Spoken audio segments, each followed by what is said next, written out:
सिद्धि बुद्धि प्रदे देवी, सिद्धि बुद्धि प्रदे देवी, भुक्ति मुक्ति प्रदायिनी, भुक्ति मुक्ति प्रदायिनी,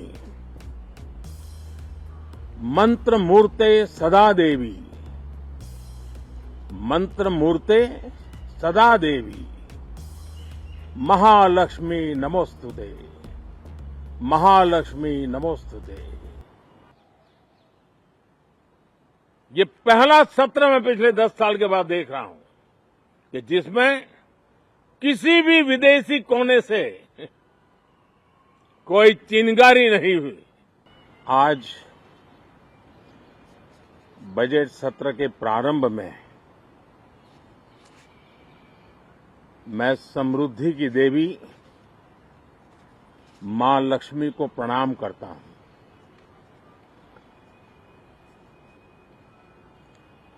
और ऐसे अवसर पर सदियों से हमारे यहां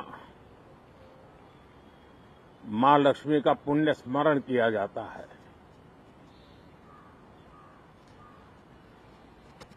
सिद्धि बुद्धि प्रदे देवी, सिद्धि बुद्धि प्रदे देवी,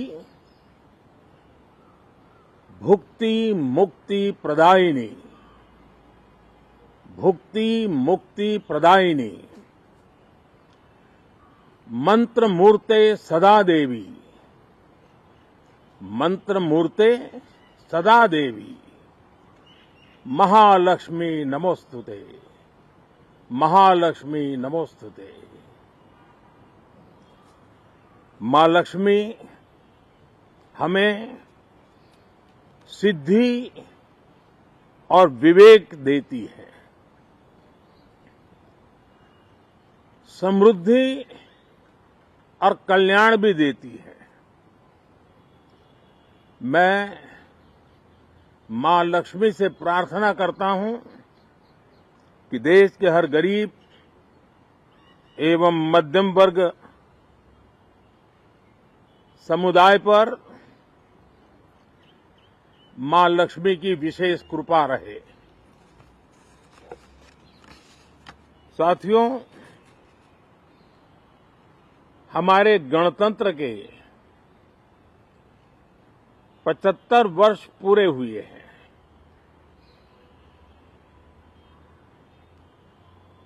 और ये हर देशवासी के लिए सर्वाधिक गौरवपूर्ण है और विश्व के लोकतांत्रिक जगत के लिए भी भारत का ये सामर्थ्य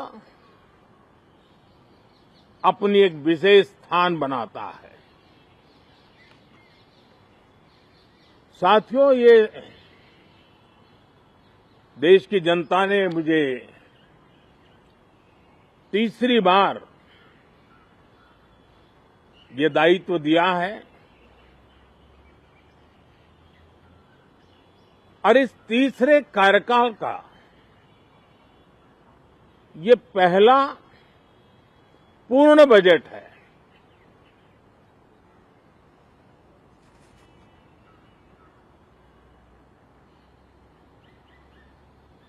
और मैं विश्वास से कह सकता हूं कि 2047 जब आजादी के 100 साल होंगे, विकसित भारत का जो संकल्प देश ने लिया है, यह बजट सत्र, ये बजट एक नया विश्वास पैदा करेगा, नई ऊर्जा देगा कि देश जब आजादी के 100 साल मनाएगा तब विकसित होकर रहेगा। 140 करोड़ देशवासी अपने सामूहिक प्रयास से इस संकल्प को परिपूर्ण करेंगे। तीसरे टर्म में हम मिशन मोड में देश को सर्वांगीण विकास की दिशा में, चाहे वो भौगोलिक रूप से हो, सामाजिक रूप से हो या आर्थिक भिन्न भिन्न स्तर के संदर्भ में हो, हम सर्वांगीण विकास के संकल्प को लेकर के मिशन मोड में आगे बढ़ते जा रहे हैं। इनोवेशन, इंक्लूजन और इन्वेस्टमेंट, ये लगातार हमारे आर्थिक गतिविधि के रोड मैप का आधार रहा है। इस सत्र में हमेशा की तरह कई ऐतिहासिक बिल पर सदन को चर्चा होगी और व्यापक मंथन के साथ वो राष्ट्र की ताकत बढ़ाने का काम करने वाला कानून बनेंगे। विशेषकर नारी शक्ति के गौरव को पुनः प्रस्थापित करना, पंथ संप्रदाय के भेद से मुक्त होकर के हर नारी को सम्मानपूर्ण जीवन मिले, उसको भी समान अधिकार मिले, उस दिशा में इस सत्र में कई महत्वपूर्ण निर्णय लिए जाएंगे। Reform, perform and transform. जब विकास की तेज गति को प्राप्त करना होता है तो सबसे ज्यादा बल रिफॉर्म पर रहता है। राज्य और केंद्र सरकार ने मिलकर के परफॉर्म करना होता है और जन भागीदारी से हम ट्रांसफॉर्मेशन देख सकते हैं। हमारा युवा देश है, युवा शक्ति है और आज जो 20-25 साल की आयु के नौजवान है, जब वो 45-50 साल के होंगे तब वो विकसित भारत का सबसे बड़े बेनिफिशियरी होने वाले हैं। उम्र के उस पड़ाव पे होंगे, नीति निर्धारण की व्यवस्थाओं में उस जगह पे बैठे होंगे कि वे गर्व के साथ आजादी के बाद जो शताब्दी शुरू होगी, एक विकसित भारत के साथ आगे बढ़ेंगे। और इसलिए ये विकसित भारत के संकल्प की पूर्ति का प्रयास, ये अथाग मेहनत आज जो हमारे टीनेजर्स हैं, हमारी युवा पीढ़ी है, उनके लिए ये एक बहुत बड़ा तोहफा बनने वाली है। जो लोग 1930 में, 42 में आजादी के जंग में जुट गए थे, पूरी देश की युवा पीढ़ी खप गई थी आजादी के जंग में, और उसके फल 25 साल के बाद जो पीढ़ी आई उसको नसीब हुए। उस जंग में जो नौजवान थे उनको नसीब हुए। आजादी के पूर्व के वो 25 साल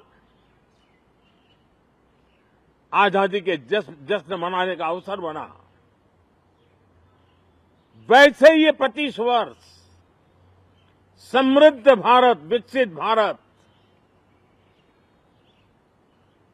ये संकल्प से सिद्धि और सिद्धि से शिखर तक पहुंचने का देशवासियों का इरादा। और इसलिए इस बजट सत्र में सभी सांसद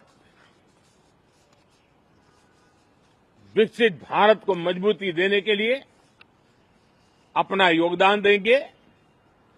विशेष करके जो युवा सांसद है, उनके लिए तो सुनहरा अवसर है, क्योंकि वो आज सदन में जितनी जागरूकता, जितनी भागीदारी बढ़ाएंगे और विकसित भारत के जो फल है वो तो उनकी नजर के सामने देखने को मिलने वाले हैं। और इसलिए युवा सांसदों के लिए एक अनमोल अवसर है। साथियों, मैं आशा करता हूं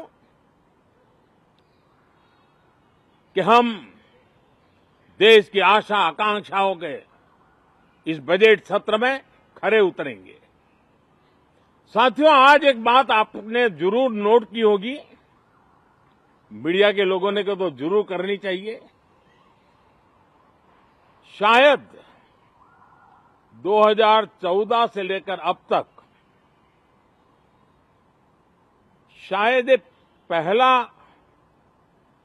पार्लियामेंट का सत्र है कि जिसके एक दो दिन पहले कोई विदेशी चिंगारी नहीं प्रगटी है, विदेश में से आग लगाने की कोशिश रही हुई है।